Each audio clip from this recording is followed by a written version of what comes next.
Notre premier invité, David Azincote, bonjour. Bonjour. Ça va? Ça va bien. Un habitué de la télé, j'ai vu.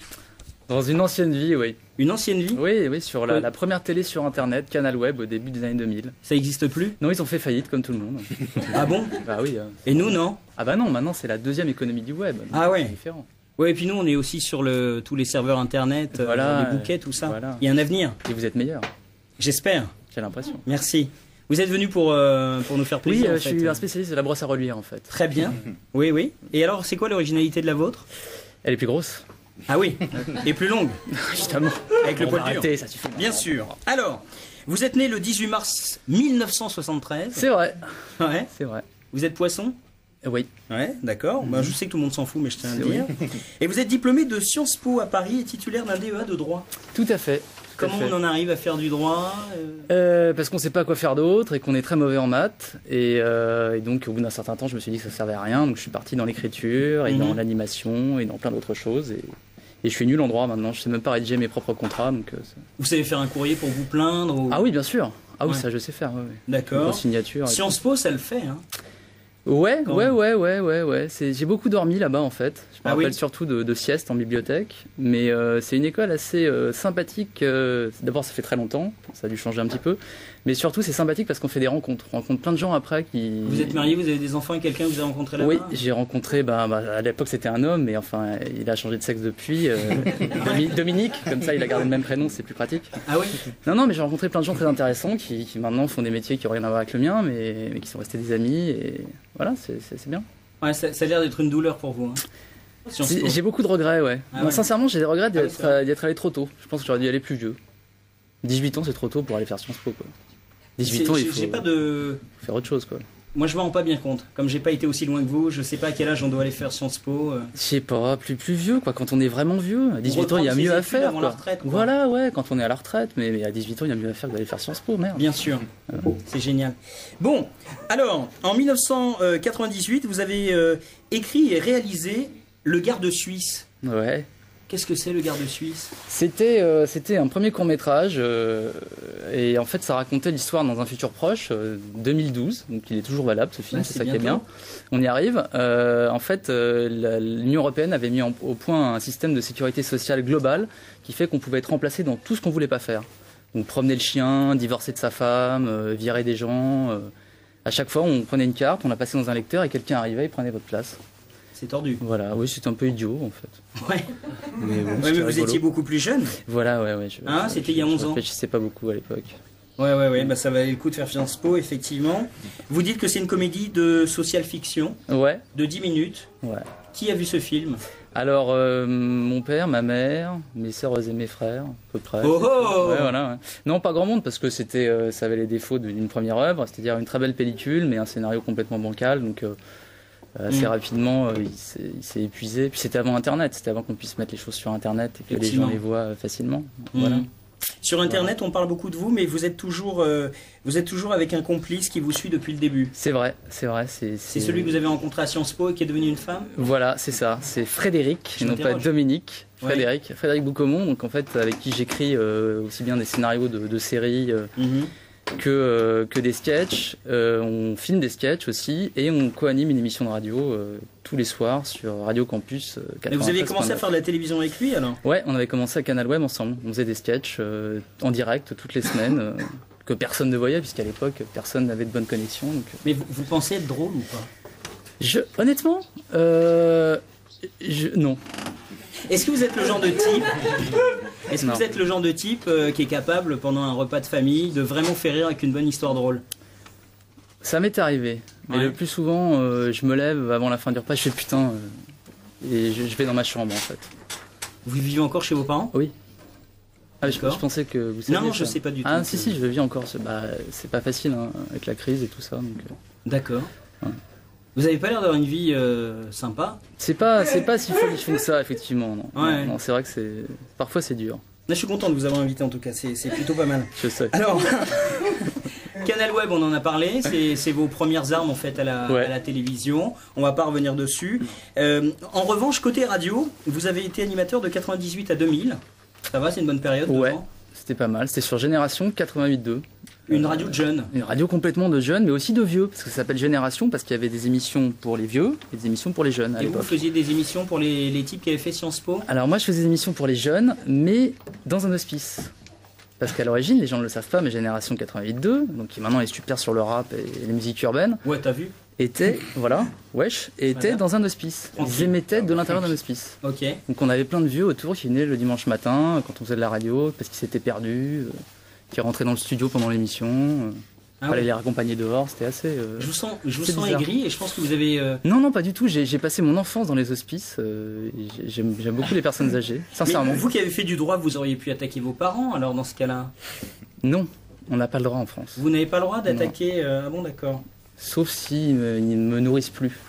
S'il n'y a plus l'obligation de matériel en fait. Parce que vous pensez que la crise a intensifié le syndrome Tanguy? Blague à part? Ouais. Non. C'est une vraie question. Non, je pense pas. Non, du tout. Non, je pense pas. Je pense que ça va pas l'intensifier déjà les gens qui doivent vivre. Ça vous plairait pas d'avoir de retourner chez mes parents? Non, mais d'avoir un chez vous. Ah, d'avoir un vrai chez moi. J'aimerais bien, mais tout seul, c'est trop dur. J'aimerais bien avoir un chat. Au moins. Ah oui? Ouais. Un animal de compagnie. Alors, je lance un appel solennel si vous avez un chat ou un furet. Oui. Voilà, célibataire, regardez. Voilà. Sur pièce, vous pouvez juger sur pièce. Bon, au-delà de tout cela, vous avez beaucoup travaillé dans la publicité, c'est encore le cas aujourd'hui? C'est encore un peu le cas malheureusement. Mais alors je suis obligé de lire là. Écoutez bien. Vous avez obtenu le premier prix radio au club des directeurs artistiques. Ça veut peut-être rien dire pour beaucoup. Et à moi d'ailleurs, ça me parlait pas. C'est les Oscars de la pub en France. En fait. Les Oscars de la pub. Les Césars de la pub. Voilà. Oui, César. Ouais, c'est classe ça. Hein. Je crois que vous avez applaudi, c'est génial. Non, il faut dire pourquoi je l'ai reçu aussi. Là, j'aimerais. C'est les spots anti-tabac mettant en scène Vous l'avez dans l'os. Ouais. Le tabac?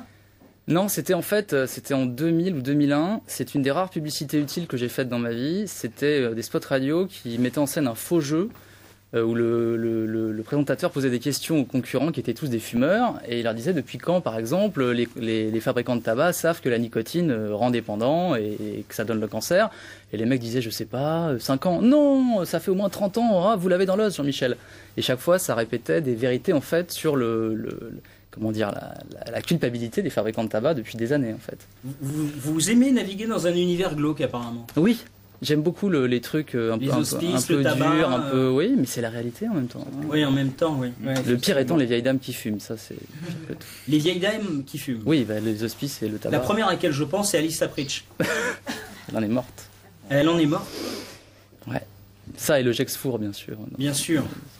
Pour les gens qui se rappellent de la publicité de l'époque, évidemment. Bien sûr. Ouais. Oui, chérie. Ouais, effectivement.